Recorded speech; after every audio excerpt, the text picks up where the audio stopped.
ଆଜିର ସୁନ୍ଦର ସୁନ୍ଦର ଘରୋଇ ଉପଚାର ଗୁଡ଼ିକ ପ୍ରତ୍ୟେକ ପୁରୁଷ ଆଉ ମହିଳାମାନେ ମନେ ରଖନ୍ତୁ। ନମସ୍କାର, ଆପଣମାନଙ୍କୁ ସମସ୍ତଙ୍କୁ ପୁଣି ଥରେ ଆମ ଚ୍ୟାନେଲକୁ ସ୍ୱାଗତ। ଆସନ୍ତୁ ଆଜିର ସୁନ୍ଦର ସୁନ୍ଦର ଟିପ୍ସ ଜାଣିବା। ନମ୍ବର 1, କାଶରୁ ମୁକ୍ତି ପାଇବା ପାଇଁ ହେଲେ ପୋଦିନା ଚାରେ ଲୁଣ ପକେଇକି ପିଅନ୍ତୁ। ଏଥିରେ ପୁରୁଣାରୁ ପୁରୁଣା କାଶରୁ ଆରାମ ମିଳିଥାଏ। ନମ୍ବର 2, ଜୋରରେ ଜ୍ୱର ହେଉଥିଲେ ସେହି ସମୟରେ ହେଙ୍ଗୁର ସେବନ କରନ୍ତୁ। ଏହା ଦ୍ୱାରା ବହୁତ ଜଲ୍ଦି ଆରାମ ମିଳିଥାଏ।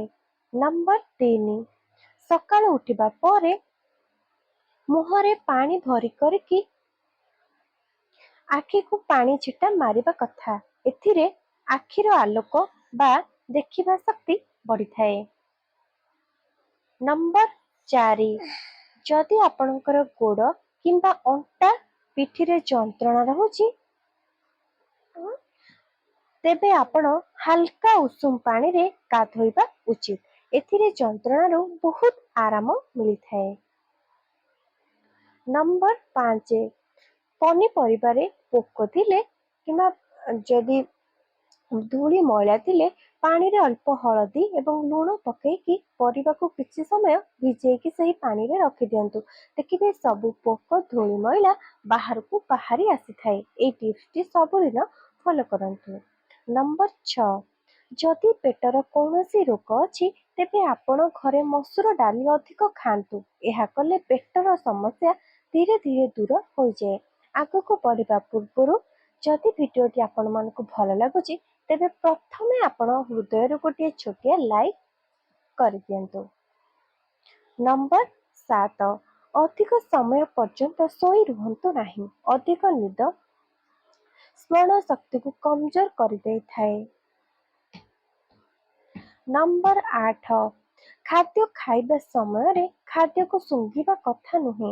ଏହା ଦ୍ୱାରା ବଦହଜମି ହୋଇଥାଏ ଏବଂ ଏହା ଏକ ଖରାପ ଅଭ୍ୟାସ ମଧ୍ୟ ଅଟେ। ନମ୍ବର 9, ପେଟ ପୁରା ଭରି କରିକି ଖାଦ୍ୟ ଖାଆନ୍ତୁ ନାହିଁ। ଏହା ଦ୍ୱାରା ପେଟରେ ଚର୍ବି ବଢ଼ିବାକୁ ଲାଗିଥାଏ। ଆପଣମାନେ ଭୋକ ଯେତିକି ହେଉଛି ତାର 80% ଖାଦ୍ୟ ଖାଆନ୍ତୁ, 20% ଭୋକରେ ରହିବାକୁ ଦିଅନ୍ତୁ।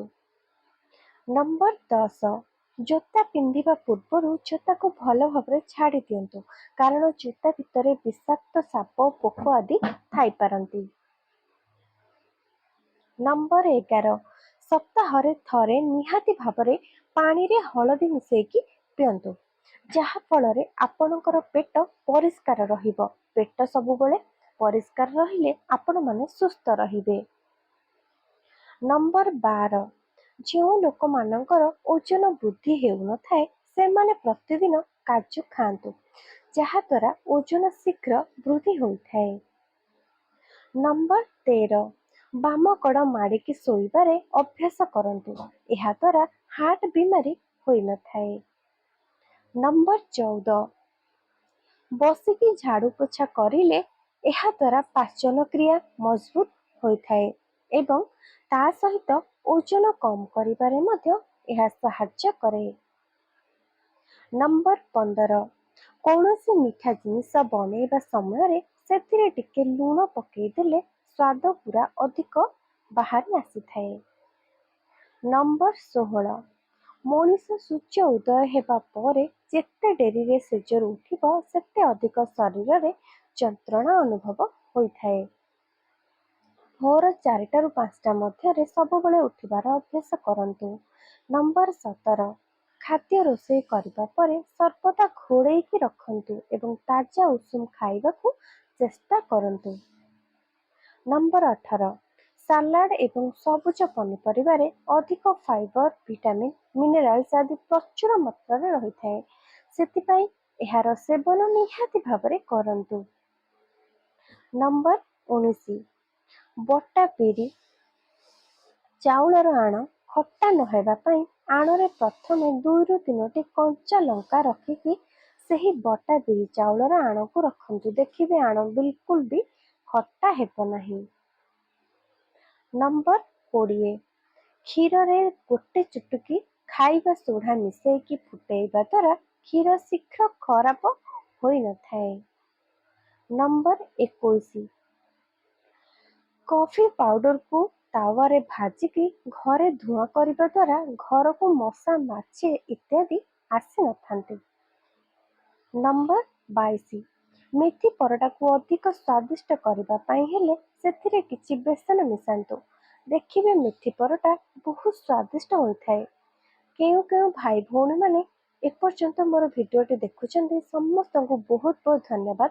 କମେଣ୍ଟରେ ଆପଣମାନେ ଜୟ ମା ଲକ୍ଷ୍ମୀ ଲେଖିଦିଅନ୍ତୁ। ଆପଣମାନଙ୍କୁ ମା ଲକ୍ଷ୍ମୀ ଖୁସିରେ ରଖିଥାନ୍ତୁ।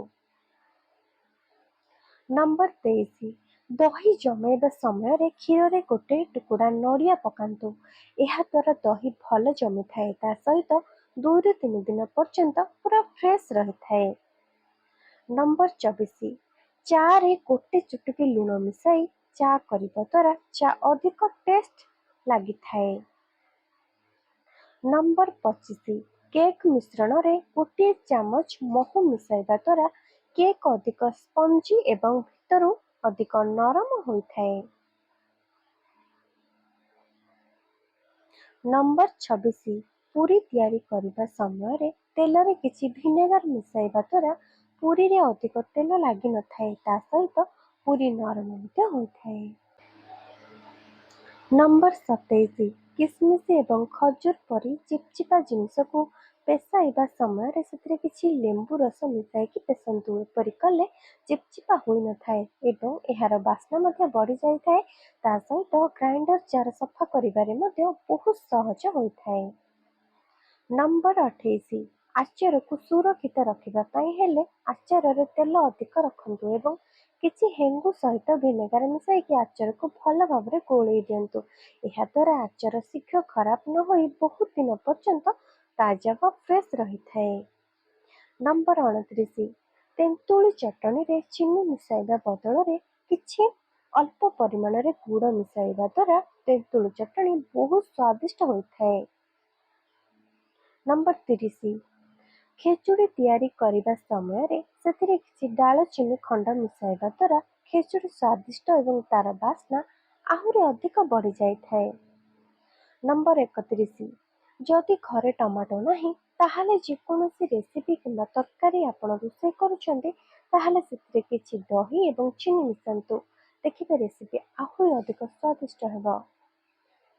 ନମ୍ବର 32, ପୁରୀ କିମ୍ବା ରୁଟି ପାଇଁ ଅଟା ଚକଟିବା ସମୟରେ ସେଥିରେ କିଛି ଉଷୁମ ପାଣି ଏବଂ ତେଲ ମିଶାନ୍ତୁ। ଏହା ଦ୍ୱାରା ପୁରୀ କିମ୍ବା ରୁଟି ସଫ୍ଟ ତିଆରି ହୋଇଥାଏ। ନମ୍ବର 33, ଭେଣ୍ଡିରେ କିଛି ଦହି ମିଶାଇ ରୋଷେଇ କରିବା ଦ୍ୱାରା ଭେଣ୍ଡି ଚିପଚିପା ହୋଇନଥାଏ। ତା ସହିତ ଭେଣ୍ଡି ସ୍ୱାଦିଷ୍ଟ ମଧ୍ୟ ଲାଗିଥାଏ। ନମ୍ବର 34, ଲଙ୍କା ଗୁଣ୍ଡକୁ ଅଧିକ ଦିନ ପର୍ଯ୍ୟନ୍ତ ଫ୍ରେଶ ରଖିବା ପାଇଁ ଚାହୁଁଥିଲେ ସେଥିରେ କିଛି ଲୁଣ ମିଶାଇକି ରଖନ୍ତୁ। ନମ୍ବର 35, ଇଡଲି ତିଆରି କରିବା ସମୟରେ ଆଣରେ କିଛି କ୍ଷୀର ମିଶାନ୍ତୁ। କାହିଁକି ନା ଇଡଲି ଆଣରେ କ୍ଷୀର ମିଶାଇଲେ ଇଡଲି ନରମ ଆଉ ସ୍ୱାଦିଷ୍ଟ ବନିଥାଏ।